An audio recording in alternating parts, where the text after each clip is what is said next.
Hello friends, आज हम लेके आए हैं आपके लिए 11th अकाउंटेंसी में लेखांकन समीकरण के क्वेश्चन। तो प्रश्न पढ़कर सुना देता हूं और फिर उसके बाद हम उसे सॉल्व करना शुरू करेंगे।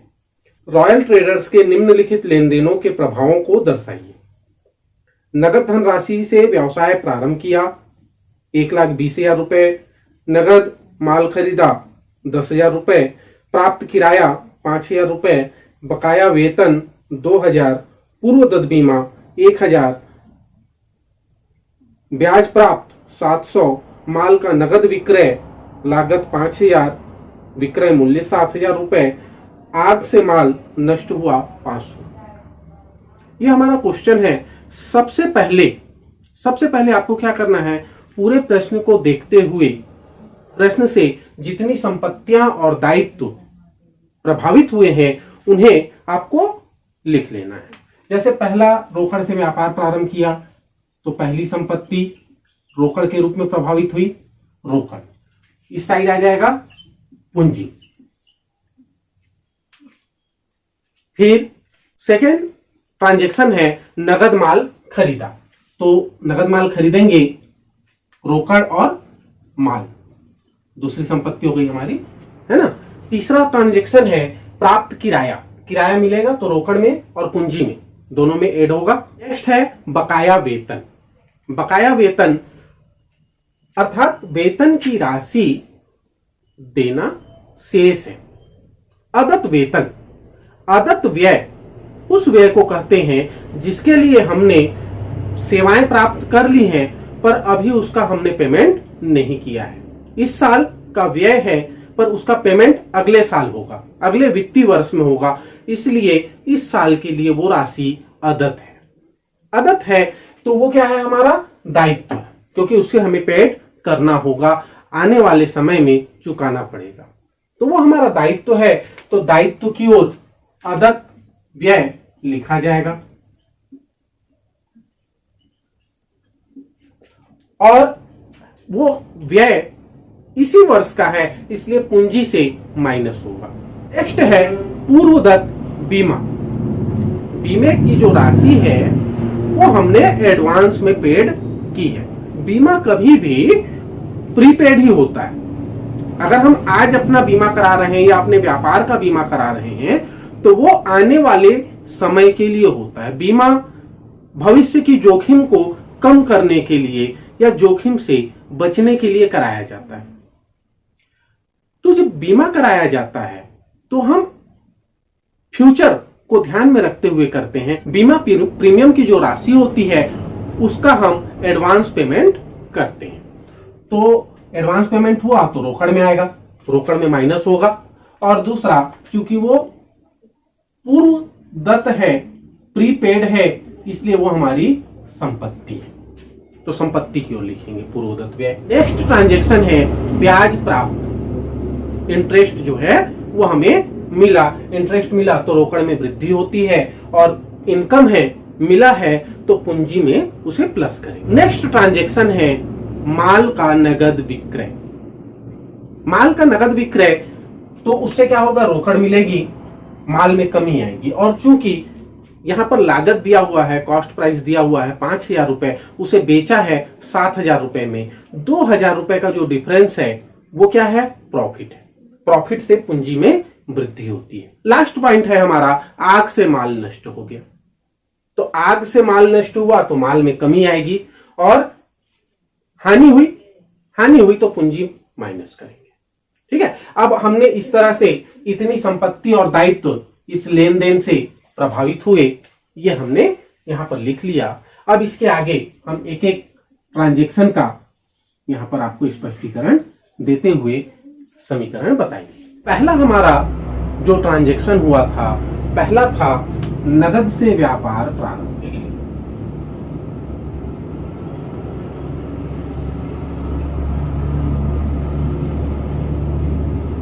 अमाउंट था 1,20,000 रुपए, तो रोकड़ में लिखेंगे और पूंजी में लिखेंगे, बाकी जीरो होगा क्योंकि बाकी किसी पर कोई इफेक्ट उसका नहीं पड़ा, केवल रोकड़ और पूंजी प्रभावित हुए हैं, इसलिए हम इन दोनों में अमाउंट लिखेंगे।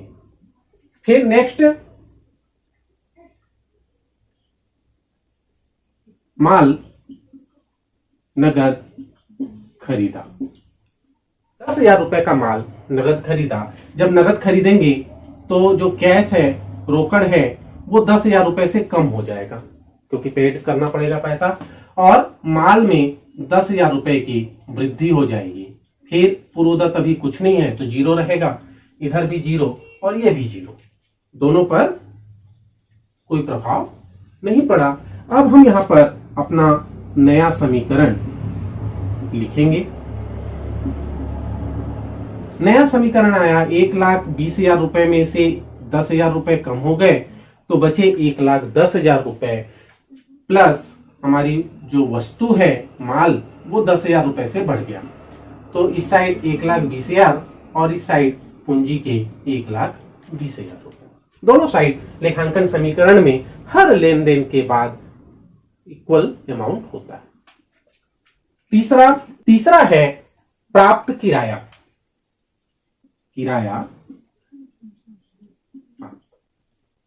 किराया प्राप्त का मतलब क्या है कि हमें अमाउंट, रोकड़, रिसीट। किराया कोई वस्तु नहीं है, कोई सामग्री नहीं है जो हमें प्राप्त हुआ। किराए के रूप में हमें क्या मिले? कैश मिला, रोकड़ मिला, और रोकड़ में उससे क्या होती है? वृद्धि होती है। तो हम उतना अमाउंट रोकड़ में प्लस करेंगे, और हमारा 5,000 रुपए से बढ़ जाएगा। ठीक है, माल में कोई कमी वृद्धि नहीं होगी, पूर्वोदत भी सेम रहेगा जीरो, आदत भी सेम रहेगा, और मिला है प्राप्ति से पूंजी में वृद्धि होती है, इसलिए पूंजी 5,000 रुपए से बढ़ा देंगे। ये हमारा फिर से नया समीकरण बन जाएगा। हमारा नया समीकरण हो गया। अब कैश हो गया 1,15,000 रुपए, माल 10,000 रुपए, और इस साइड 1,25,000 रुपए पूंजी के। प्रत्येक लेन देन के बाद हमारा दोनों साइड जो अमाउंट होता है वो इक्वल होता है, याद रखिएगा। नेक्स्ट है बकाया वेतन। ठीक है, अदत्त वेतन जो अभी हमने दिया नहीं। हम लेखा पुस्तकें अपनी 31 मार्च को क्लोज करते हैं, बंद करते हैं, तो स्वाभाविक सी बात है कि मार्च महीने का जो वेतन होगा वो कब पेड होगा? अप्रैल में पेड होगा। स्वाभाविक प्रक्रिया के तहत माह समाप्त होने के बाद अगले डेट में हम उसका पेमेंट करते हैं। तो मार्च 31 को जब हम अपने खाते बंद करेंगे तो मार्च माह का वेतन अभी तक देना बाकी है, लेकिन है तो वो इसी साल का व्यय, क्योंकि हमने कर्मचारियों से इसी साल काम कराया है, मार्च माह में काम कराया है, तो इसी साल के टोटल व्यय में उस अदत्त व्यय को, बकाया व्यय को भी जोड़ना है ना। तो उसको हमको यहां पे दिखाना है। चौथा, बकाया वेतन। अब वेतन बकाया है मतलब अभी तक हमने दिया नहीं है तो रोकड़ पे उसका कोई प्रभाव नहीं पड़ता है। ठीक है, माल भी कोई प्रभावित नहीं होगा, और पूर्वोदत भी नहीं है। ये क्या है? अदत्त है, तो अदत्त में लिखेंगे 2,000 रुपए, फिर प्लस, और फिर ब्रैकेट में माइनस करके 2,000 रुपए पूंजी में कम कर देंगे। पूंजी में कम इसलिए करेंगे क्योंकि वो व्यय है, और व्यय से पूंजी में कमी आती है, और व्यय कब का है? इसी चालू वर्ष का है, करंट ईयर्स का है, इसलिए इसको माइनस कर देंगे। अब हमारा फिर नया समीकरण हम बना लेंगे। नया समीकरण हो गया 1,15,000 रुपए प्लस 10,000 रुपए, कोई फर्क नहीं पड़ा संपत्ति की ओर। इस साइड 2,000 दायित्व तो बढ़ गए, और पूंजी में 2,000 की कमी आ गई। टोटल मिला के, कुल मिला के दोनों तरफ का राशि समान है। नेक्स्ट ट्रांजैक्शन है हमारा 5वां नंबर, पूर्वदत्त बीमा, प्रीपेड पूर्वदत्त बीमा।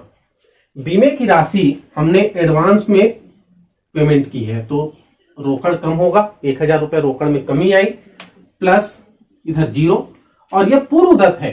पूर्वदत्त है मतलब जिसको हमने एडवांस में पेमेंट कर दिया। ये हमारी संपत्ति होती है। जब हम पैसा पहले दे देते हैं, है ना, तो हमें एक संपत्ति की प्राप्ति होती है, क्योंकि हमारा वो काम तो होना ही है। ठीक, तो वो 1,000 रुपए हम पूर्वदत्त संपत्ति की ओर बढ़ा देंगे। इधर बाकी जीरो रहेगा, कोई प्रभाव नहीं पड़ा। ये हो गया हमारा नया समीकरण। इसमें 1000 कम हो गए तो 1,14,000 बचे, प्लस 10,000 1,24 हो गया, और 1,000 1,25,000। इस तरफ 2,000 प्लस 1,23,000, टोटल 1,25,000 रुपए। अब यहां पर देखिएगा, यहां पर हमने देखा बकाया वेतन 2,000 रुपए खर्च था, इसलिए हमने पूंजी में माइनस किया, पूंजी में घटा दिए। वहीं पर बीमे की जो रकम हमने पेड की है, ध्यान दीजिएगा, वेतन बकाया था, मतलब अभी तक हमने उसे पेड नहीं किया है, पैसा नहीं दिया है, फिर भी हमने पूंजी में घटाया। जबकि बीमे की रकम हमने चुका दी है, लेकिन फिर भी हम उसको व्यय के रूप में पूंजी में नहीं घटा रहे हैं। कारण क्या है? कारण यह है कि यह वेतन की जो राशि है ये इसी वर्ष की है, करंट फाइनेंशियल ईयर की है, ठीक है, इसलिए उसको हम व्यय में माइनस कर रहे हैं, व्यय के रूप में। लेकिन ये जो इंश्योरेंस प्रीमियम है, बीमा का जो रकम है, ये आने वाले वर्ष के लिए है। पूर्वदत्त का मतलब है कि अभी उसका हमने कोई लाभ नहीं लिया है, आने वाले वर्ष के लिए है, आने वाले वर्ष के लिए है, इस वर्ष का नहीं है, इसलिए व्यय उसको हम इस साल का नहीं मानेंगे, ठीक है। और प्रत्येक सौदा दो पक्षों को प्रभावित करता है, जहां अदत्त दायित्व है और पूंजी में माइनस होता है, वहीं पूर्वदत्त संपत्ति है और रोकड़ में माइनस होता है। हमारा अगला है ब्याज प्राप्त। ब्याज की रकम हमें प्राप्त हुई 700 रुपए, ब्याज मिला है तो रोकड़ में वृद्धि होगी, बाकी इधर संपत्तियां कुछ नहीं बढ़ेंगी, और चूंकि इनकम है इसलिए पूंजी भी 700 रुपए से बढ़ जाएगा। व्यय को पूंजी में घटाएंगे और आय को पूंजी में जोड़ेंगे, ये हमारा नया समीकरण बनेगा। नया समीकरण ये हो गया 1,14,700 प्लस 10,000 प्लस 1,000, 2,000 प्लस 1,23,700 रुपए। हमारा अगला जो ट्रांजैक्शन है वो है माल का नगद विक्रय। सिंपल सी बात है, हमने माल बेचा और पैसा मिला तो माल में कमी आएगी और रोकड़ में वृद्धि होगी। परंतु इस प्रश्न में यह दिया है कि माल की लागत थी 5,000 रुपए और हमने उसे बेचा है 7,000 रुपए में, तो 2,000 रुपए का प्रॉफिट भी है, ठीक है। पहले ट्रांजैक्शन लिख लेते हैं, माल का नगद विक्रय, यहां ब्रैकेट में लिख लो 5,000 रुपए, लागत का 7,000 रुपए में बेचे हैं। तो इससे क्या हुआ, हमें 7,000 रुपए मिले, बेचे हमने 7,000 रुपए में है तो 7,000 रुपए की प्राप्ति होगी। कैश हमारा 7,000 रुपए से प्लस होगा, ठीक है। यहां पर जो गुड्स है अपना वो 5,000 रुपए से कम होगा, लागत मूल्य 5,000 है तो 5,000 रुपए लागत मूल्य हम यहां घटाएंगे, प्लस करके कोष्टक में माइनस का चिन्ह डाल देना और 5,000 रुपए कम कर देंगे। यहां कुछ नहीं हुआ, यहां भी कुछ नहीं हुआ, और चूंकि प्रॉफिट हुआ है तो 2,000 रुपए का जो प्रॉफिट है वो पूंजी में प्लस होगा।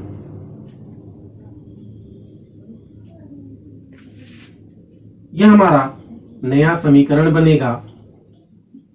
नया समीकरण हो गया हमारा 1,21,700 प्लस 5,000 प्लस 1,000, 2,000 और 1,25,700।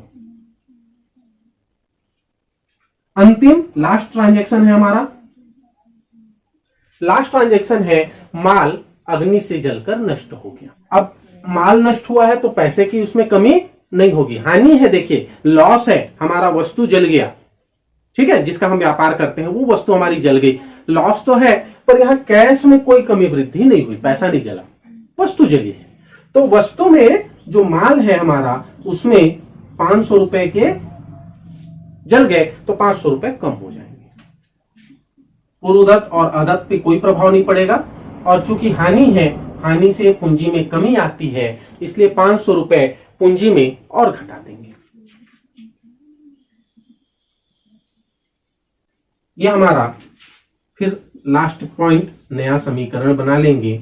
नया समीकरण हो गया हमारा ये है 1,21,700 प्लस 4,500 रुपए प्लस 1,000 रुपए। इस साइड 2,000 प्लस 1,25,200 रुपए। ये हमारा है ना पूरा कंप्लीट लेखांकन समीकरण बन चुका है। अब यहां से हम इसको लाइन खींचकर लास्ट में 2 लाइन खींचकर इसको बंद कर देंगे। अब देख लेते हैं। देखिए 1,21,700 रुपए कैश है, 4,500 रुपए का माल है और 1,000 रुपए पूर्वोदत्त बीमे का है। टोटल हम देखते हैं 1,27,200 रुपए इधर का टोटल हो रहा है 1,27,200 रुपए और इस साइड भी टोटल हो रहा है 1,27,200 रुपए। तो लेखांकन समीकरण हमारा क्या कहता है कि हर कंडीशन में प्रत्येक लेन देन के बाद संपत्ति बराबर दायित्व धन पूंजी होता है। तो यहां पर हम क्लियर देख सकते हैं कि हमारे दोनों तरफ के अमाउंट इक्वल है, बराबर हैं, इसलिए हमारा लेखांकन समीकरण सही। लगभग सभी प्रश्नों में इसी तरह के लेन देन होते हैं। 1-2 लेन देन हर प्रश्न में चेंज हो जाता है। इसमें मेन जो एडजस्टमेंट होता है, समायोजन होता है, वो होता है अदत्त व्यय, पूर्वोदत्त व्यय, उपार्जित और अनुपार्जित। 4 प्रकार के होते हैं, है ना। ये 4 प्रकार के हमारे समायोजन होते हैं लेखांकन समीकरण में, जिनको हमको गौर से समझना है। ठीक, बाकी लॉस और प्रॉफिट की कहानी रहती है, वो समझ में आ जाता है। प्रॉफिट होता है पूंजी में प्लस करेंगे, लॉस होगा पूंजी में माइनस करेंगे।